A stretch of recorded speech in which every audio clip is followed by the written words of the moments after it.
Dasara, Deepavali, GST వచ్చింది.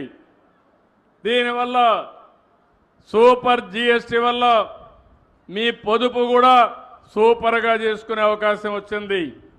ధరలు తగ్గాయి, పెనుగోలు శక్తి పెరిగింది, మీ ఆదాయం పెరుగుతుంది. మీరు వాడే అన్ని వస్తువులను మీరు చూస్తే నిత్యావసర వస్తువులు కానీ, మందులు, వ్యవసాయ పరికరాలు, కారు కావాలంటే కారు కూడా ధర తగ్గింది, ఎలక్ట్రానిక్ వస్తువుల ధరలు తగ్గాయి.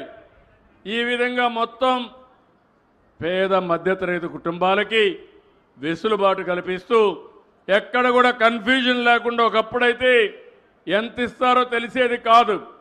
ఈరోజు 2,5,18,0 పేదవాళ్ళు వాడే వస్తువులకి ట్యాక్స్ లేదు.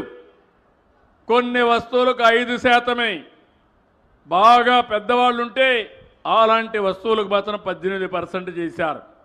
దీనివల్ల రాష్ట్రంలో 8,000 కోట్ల రూపాయల ఆదాయం తగ్గుతుంది. తగ్గినా పర్వాలేదు, మా పేద ప్రజలకి 8,000 కోట్ల రూపాయల ఆదాయం వస్తుందని చెప్పి మీ అందరికీ తెలియజేస్తున్నా.